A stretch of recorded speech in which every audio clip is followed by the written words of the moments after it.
Olá, bom dia, eu sou o irmão Raiz, eu estou nessa manhã aqui em nome de Jesus Cristo para fazer um vídeo para você com o tema Deus, Ele quer misericórdia e quer salvar os pecadores, sem dúvida nenhuma, porque esse foi o propósito de salvação, em Ele enviar Jesus Cristo e morrer na cruz por nós e passar 3 anos e 3 meses, segundo alguns historiadores, pregando a palavra, curando, sarando e libertando. E ficou as escrituras sagradas para nós viver conforme as escrituras sagradas.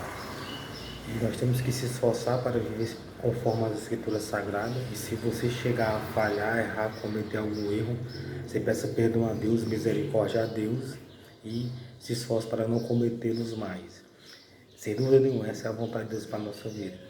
Em João capítulo 16, no versículo 33, Jesus diz assim: Tenho-vos dito isso para que em mim tenhais paz. No mundo tereis aflições, mas tende bom ânimo, eu venci o mundo. Então, no mundo, em cima da terra, nós temos aflições, nós temos lutas, guerras, nós temos problemas, nós temos dificuldade e nós temos fraqueza, o ser humano. E muitas das vezes acontece isso na vida do ser humano. Só que o Deus, Ele quer misericórdia e quer salvar os pecadores.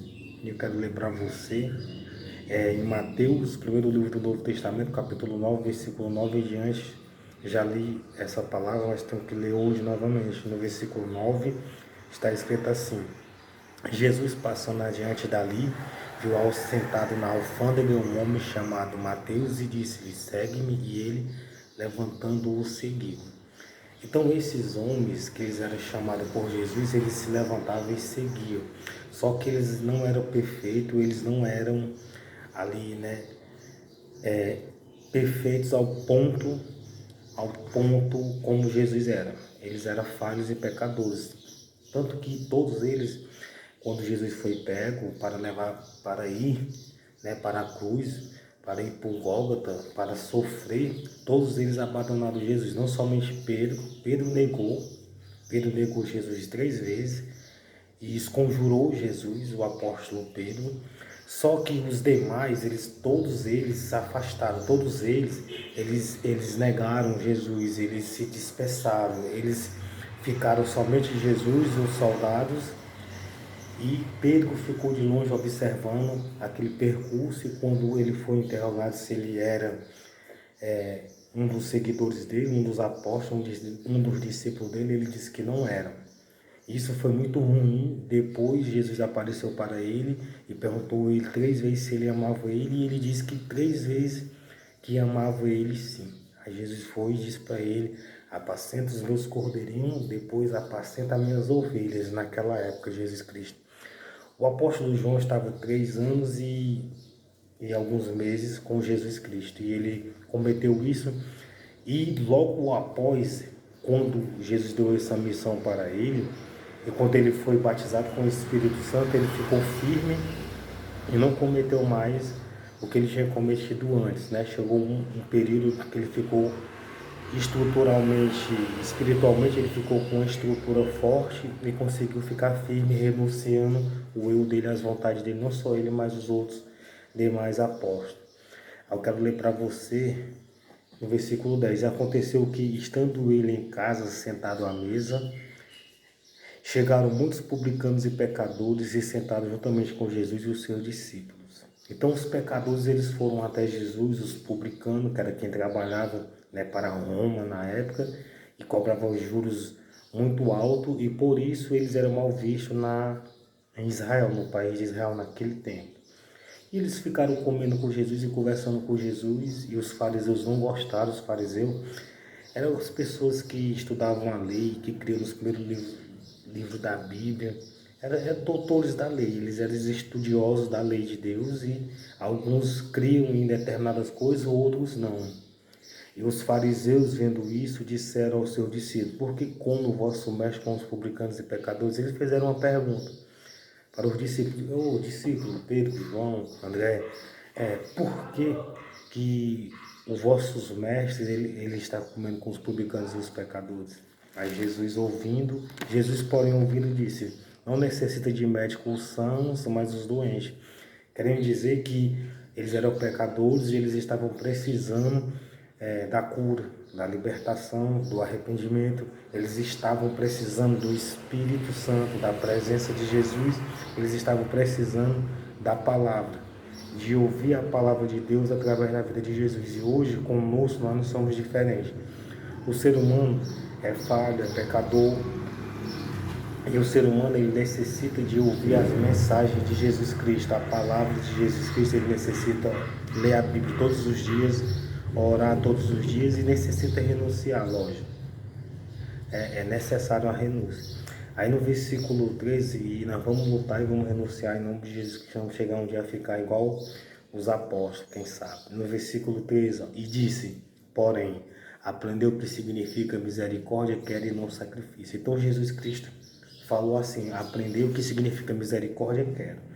Então o que Jesus Cristo queria era misericórdia, né? Nos dias da graça, quando ele chegou para pregar as boas novas para o povo de Israel. A palavra misericórdia significa bondade significa amor e graça de Deus para com o ser humano, manifesto nos perdão, na proteção, no auxílio, no atendimento à súplica. Então, a graça, a misericórdia de Deus é essa, é a bondade de Deus, é amor e graça de Deus para com o ser humano, para com o falho, para com o pecador. Então ele tira nós do lamaçal do pecado e nos coloca na presença dele e nos ajuda a permanecer firme no caminho. Por mais que muitas das vezes acontece de quem está servindo a Jesus Cristo e seguindo ele, chegar a falhar, a cair, né? Chegar ali a não conseguir fazer aquilo que conseguia no primeiro amor, mas conseguirá através de ler a Bíblia, orar e não desistir do caminho. Jesus falou em João capítulo 14, no versículo 6, disse-lhe Jesus, eu sou o caminho, a verdade e a vida, ninguém vai ao Pai senão por mim. Então esse caminho tem que ser percorrido.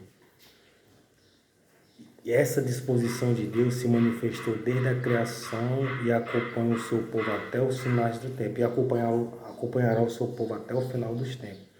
Isso é uma manifestação, né? A disposição de Deus que se manifesta desde o início da criação até o final dos tempos. Virtude pelo qual o cristão é bondoso para com os necessitados. Então nós temos que ter a misericórdia, temos que ser bondosos um para com os outros e ajudar uns aos outros. Então Deus ele quer misericórdia, e ele quer salvar os pecadores. Ide, porém, aprender o que significa misericórdia, quer e não sacrifício. Então Jesus não queria mais sacrifício, Deus não queria mais sacrifício.